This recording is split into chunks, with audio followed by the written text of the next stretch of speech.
नमस्कार प्यारे विद्यार्थियों, आज हम वापस प्रश्नावली 3.2 का जो है अगला क्वेश्चन देखेंगे मैट्रिक्स का। कल मैंने 4 क्वेश्चन तक आपको करवा दिए थे। अगर आपने वो वीडियो नहीं देखे हैं तो आप जाकर पहले उन वीडियो को देखें, उनके सॉल्यूशंस देखें, उसके बाद इस क्वेश्चन नंबर 5 को आप इस वीडियो में देखें। तो बच्चों सबसे पहले क्या है कि ए दे रखी है, कोई मैट्रिक्स दे रखी है, ऐसे बी मैट्रिक्स दे रखी है और आपको निकालना है 3a-5b का परिकलन करना है। फाइंड आउट क्या करना है कि 3a निकालेंगे अपन, फिर 5a निकालेंगे और उन दोनों को आपस में माइनस कर देंगे। तो अब देखिए इसमें 3a निकाला मैंने। 3a का मतलब होता है कि मैंने पहले बताया था किसी भी अचर को है अगर किसी मैट्रिक्स से गुणा करते हैं तो वो जो 3 होता है वो सभी से गुणा होगा। सभी से गुणा होगा तो ये 3 इससे भी गुणा होगा तो 2 आ जाएगा, 3 इससे भी गुणा होगा 3 आ जाएगा, 3 अगर इससे भी गुणा होगा तो केवल 3 से 3 कट जाएगा तो 5 आ जाएगा। इधर देखिए 3 से 1/3 कटेगा, ये 3 3 3 तीनों ही कट जाएंगे क्योंकि अंदर गुणा होगा तो 1 2 4 बच जाएगा, ये 1 2 4 बच जाएगा। ऐसे ही देखिए 3 इससे कटेगा तो 7 बच जाएगा, 3 वापस 3 दूनी 6 हो जाएगा क्योंकि यहाँ पर गुणा ही होगा केवल, 3 दूनी 6, फिर 3 से 3 कट जाएगा, 3 दूनी 6 हो जाएगा, ये सॉरी 3 दूनी 6 हो जाएगा। कितना हो जाएगा बच्चों, ये 3 दूनी 6 हो जाएगा, ये सॉरी 3 से 3 कट जाएगा 2 ही हो जाएगा, ठीक है। 3 दूनी 6 फिर वो कट जाएगा तो इधर देखिए वापस 5 से ये 5 कट जाएगा, ये भी 5 कट जाएगा तो 2 और 3 बच जाएगा। 5 से 5 ये 5 है, कम 5 हो जाएगा। ऐसे ही 5 से ये तीनों ही 5 कट जाएंगे तो 1 2 और 4 बच जाएगा, 1 2 4 बच जाएगा। ऐसे ही 5 से ये तीनों ही 5 कट जाएंगे तो 7 6 और 2 बच जाएगा, 7 6 2 बच जाएगा। अब देखिए 3a निकालना है।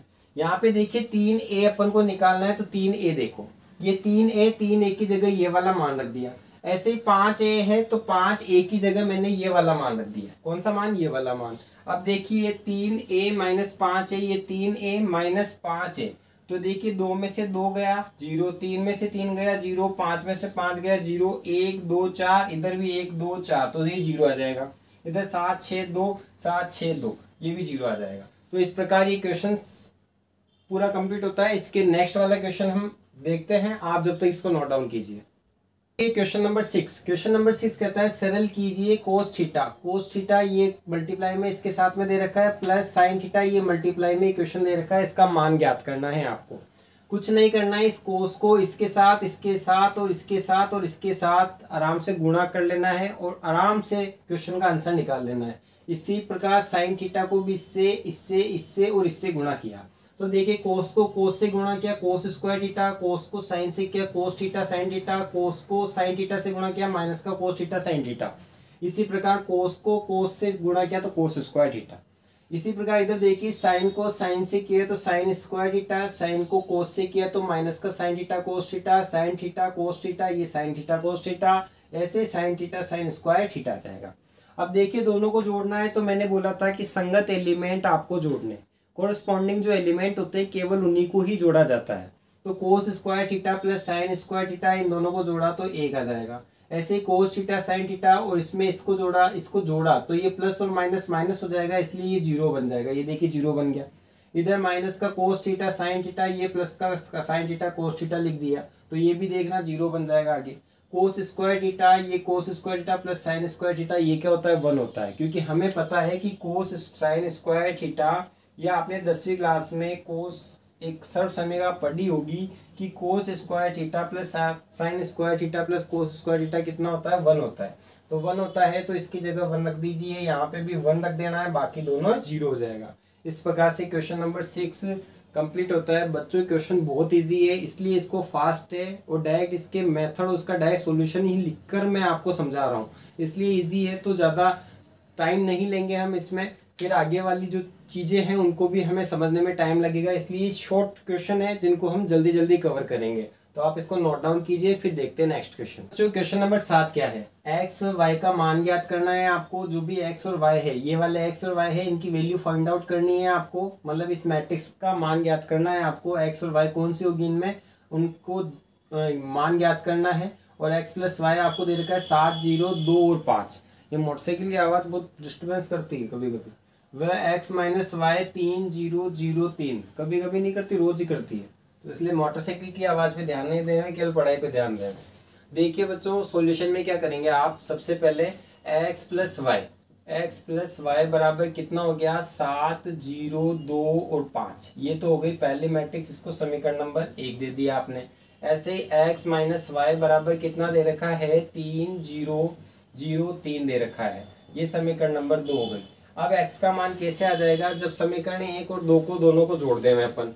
समीकरण 1 व 2 को जोड़ने पर, 1 व 2 को जोड़ने पर, 2 को जोड़ने पर आप अगर जोड़ेंगे, इसको जोड़ने पर देखिए, जोड़ेंगे तो सबसे पहले x plus y, x y से y कट जाएगा, देखिए आप y से y कट जाएगा, ये दोनों को जोड़ेंगे अपन तो क्या बच जाएगा, 2x बच जाएगा, क्योंकि y से y तो कट जाएगा, बराबर।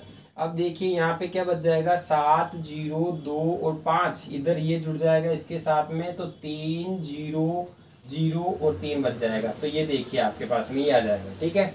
तो इसका जोड़ अगर हम करें तो इसका जोड़ क्या आता है, देखिए 7 और 3 10 हो जाता है, 0 0, फिर इधर से आ जाएगा 2, फिर ये इधर से आ जाएगा 8, ये आ जाएगा 8 आपके पास में, ठीक है। इसके बाद में देखिए x का मान यहाँ से निकालेंगे, 2 नीचे चल जाएंगे, 2 नीचे चल जाएंगे तो 1/2 ये किसके नीचे आ जाएगा, 10 0 2 और 8 के नीचे आ जाएगा। तो यहाँ से x का मान कितना हो जाएगा, देखिए 2 का भाग प्रत्येक में लगाएंगे तो ये तो हो जाएगा 5, ये हो जाएगा 0, ये हो जाएगा 1, ये हो जाएगा 4। तो इस प्रकार देखिए बच्चों x का मान निकल जाता है। अब x का मान अगर आप इसमें रख दें समीकरण नंबर 1 में तो क्या y का मान आ जाएगा, इसको आप नोट डाउन कीजिए, फिर देखते हैं अपन y का मान, है ना।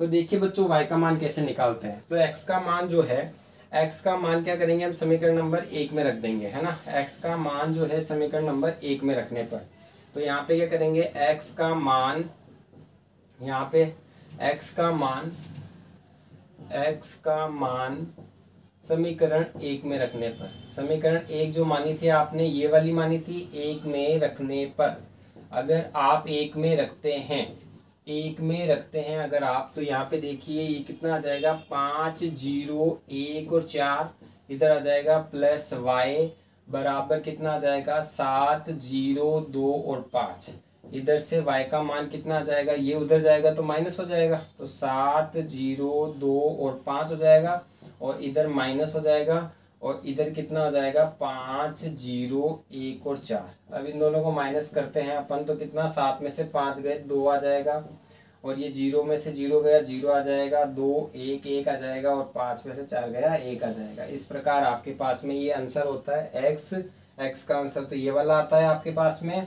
और y का आंसर ये वाला आता है। और इस प्रकार क्वेश्चन नंबर जो 7वें का पहला है ये आपको पूरा कंप्लीट समझ में आ गया होगा, मुझे पूरी उम्मीद है। और x और y का मान कैसे निकालना है ये भी आपको समझ में आ गया होगा। इसी का जो दूसरा क्वेश्चन है वापस देखेंगे, जब तक आप इसको नोट डाउन कीजिए। दूसरा क्वेश्चन, ये क्वेश्चन सेम वैसे ही है जो आपने 10वीं क्लास में 2 चर वाली रेखिक समीकरण आपने पढ़ी होगी। उसमें हम x और y का मान किस प्रकार निकालते थे, विलोपन विधि, प्रतिस्थापन विधि और वज्रगुणन विधि थी, 3 विधियों से निकालते थे। तो यहाँ पे हम जो भी विधि आप यूज में करना चाहो वो यूज करनी है आपको, लेकिन मुझे विलोपन विधि सही लगती है इसलिए विलोपन विधि का ही अपन यूज करेंगे। यहाँ पे विलोपन विधि से क्वेश्चन का आंसर जल्दी भी आता है और आराम से वो क्वेश्चन आसानी से हो जाता है। तो सबसे पहली समीकरण देखिए, ये वाली पहली समीकरण है तो इसको समीकरण नंबर 1 दे दी मैंने, इसको समीकरण नंबर 2 दे दी मैंने, ठीक है। समीकरण 1 व 2, तो आपको पता है कि अपन को गुणांक को बराबर करने हैं, क्योंकि यहाँ पर देखिए 2 है, यहाँ पर 3 है, जबकि यहाँ पर भी 3 है, यहाँ पर भी 2 है। किसी एक को पकड़ लीजिए, किसी भी एक को आप पकड़ सकते हो, या फिर तो x को पकड़ लो या फिर y को पकड़ लो। अब जैसे मैं y को पकड़ता हूँ, यहाँ पे 3y है और यहाँ पे 2y है।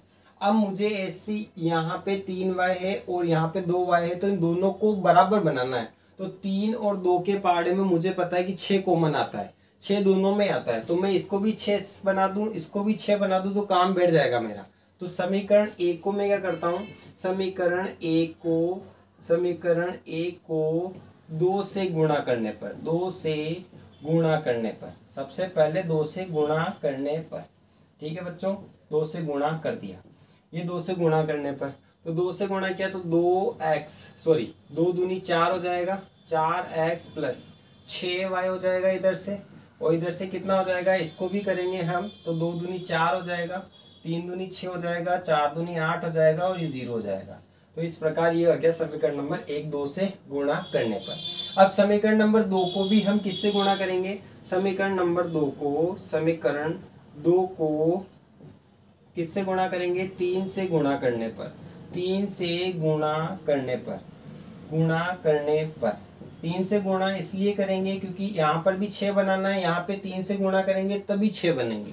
तो ये 3 तिया तो 9 हो गया, 9x हो गया प्लस 6y बराबर इसको गुणा किया, प्रत्येक नंबर को करना है। 3 दूनी 6 माइनस का 6 फिर ये माइनस का 3 और 5 तिया 15, 5 तिया 15।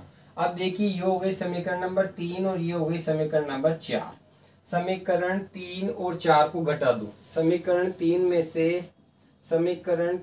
से 4 घटाने पर, 4 घटाने पर क्या हो जाएगा बच्चों? घटाने पर घटाना है तो इसी साइड की अलग घट जाएगी। तो 4x में से माइनस का 9x गया, 9x गया तो माइनस का 5x बचेगा या नहीं बचेगा? 4x में से 9x गया तो 4x माइनस 9x होगा तो माइनस का 5x बच जाएगा। ऐसे ही ये तो ये कट जाएगा, खत्म। अब देखिए इसमें क्या घटेगा? 4, 6, 8 और 0, ठीक है। इसी प्रकार माइनस हो जाएगा ये आपके पास में 6 माइनस 3 और 15। तो यहाँ पे देखिए माइनस कीजिए, माइनस करना हमें पता है, संगत एलिमेंट संगत अवयव को आपको माइनस करना है। तो देखिए 4 में से अगर 6 गए तो यहाँ पे बचेंगे माइनस का 2 बचेगा। माइनस का 6 में से 6 प्लस का गया तो 12 बच जाएगा। 8 में से 3 प्लस का 11 हो जाएगा और यहाँ पे 8 माइनस 0 माइनस का 15 हो जाएगा। तो इस प्रकार से ये आ जाएगा।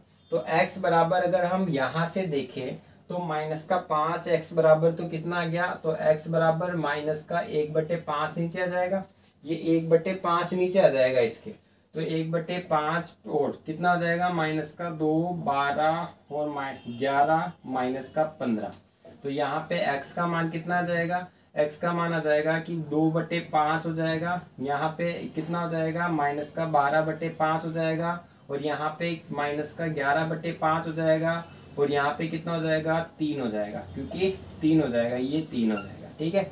इस प्रकार आपको x का मान मिल जाता है। अब इस x का मान समीकरण नंबर 1 में आप रख दो। समीकरण नंबर 1 में रखोगे तो आपको y का मान भी मिल जाएगा। तो आप यहाँ तक इसको नोट डाउन कीजिए, 1 में रखेंगे तो x का मान समीकरण 1 में रखने पर, समीकरण 1 में रखने पर, है ना, 1 में रख देंगे तो बच्चों क्या प्राप्त हो जाएगा हमें? देखिए 1 में रखेंगे तो x की जगह 2 की जगह x की जगह क्या लिखेंगे? ये वाला 2/5 माइनस 12/5, फिर इधर से माइनस 11/5 और फिर इधर से 3 आ जाएगा प्लस 3y ऐसा कैसे हो जाएगा और ये 11, 2 फिर ये 3, ये 4 और ये 0।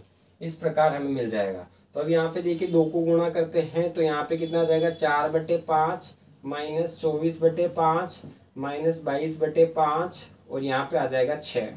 फिर ये प्लस 3y आ जाएगा इधर बराबर, फिर यहाँ पे आ जाएगा 2, 3, 4 और 0। अब देखिए ये उधर जाएगा तो माइनस में बदल जाएगा, तो 3y बराबर कितना हो जाएगा? 2, 3, 4 और ये तो 0 माइनस आ जाएगा आपके पास में और ये आ जाएगा 4/5 माइनस का 24/5, फिर ये आ जाएगा माइनस का 22/5 और फिर ये आ जाएगा 6। तो इस प्रकार आपको ये मिल जाएगा।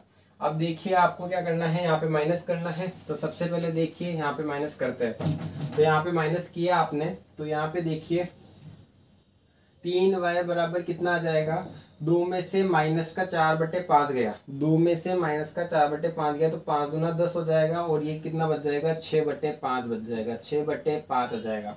इधर से देखिए 3 माइनस का प्लस का है, 5 दिया 15 और ये प्लस 24, सॉरी 5 दिया 15 में से ये माइनस गया, माइनस और माइनस प्लस हो जाएगा। तो माइनस और माइनस प्लस होगा तो ये कितना आ जाएगा आपके पास में? 15 और 24, 15-24 होता है 39। कितना होता है? 39/5।